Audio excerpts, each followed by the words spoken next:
আলহামদুলিল্লাহ, আমি আল্লাহর বান্দা, আমরা আল্লাহর বান্দা। তিনি আমাদের খালিক, তিনি আমাদের মালিক, তিনি আমাদের রাজিক। তানের ইয়াতের সব কিছু, আমাদের সব কিছু জরুরিয়াত, সব কিছু প্রয়োজনীয় তিনি পূরণ করেন।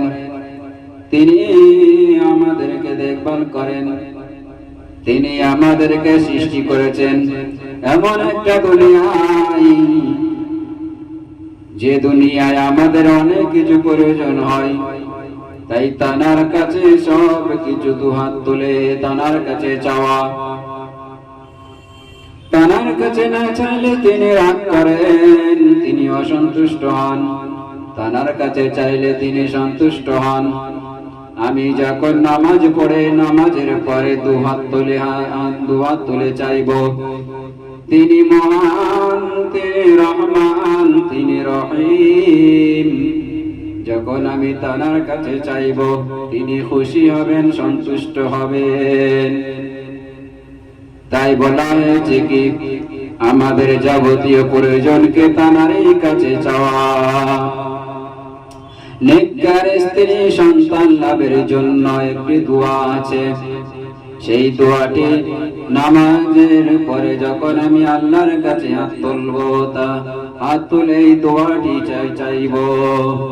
তিনি তানারে কালামুল্লাহ সূরার মধ্যে, সূরা ফুরকানের মধ্যে তিনি ঘোষণা করে দিয়েছেন, বিসমিল্লাহির রহমানির রহিম, রব্বানা হাব লানা মিন আজওয়াজিনা যুররিয়াতিনা কুররাতা আইনিন ওয়াজআলনা লিল মুত্তাকিনা ইমামা।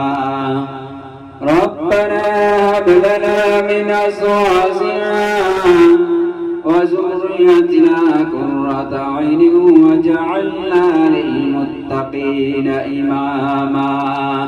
আমি যখন নামাজের পরে আল্লাহর কাছে দোয়ার উত্তোলন করব, আর এই দোয়ার মধ্যে চাইব, রব্বানা হাব লানা মিন আজওয়াজিনা ওয়া যুররিয়াতিনা কুররাতা আইনিন ওয়াজআলনা লিল মুত্তাকিনা ইমামা। হে আমাদের পালন কর্তা, আমাদের জন্য এমন স্ত্রী ও সন্তান সন্ততি দান করো, যারা হবে আমাদের চক্ষু শীতলকারী, এবং আমাদেরকে করো মুত্তাকিদের জন্য অনুসরণযোগ্য। তো আমার উচিত নামাজের পরে এই দোয়াটি চাওয়া।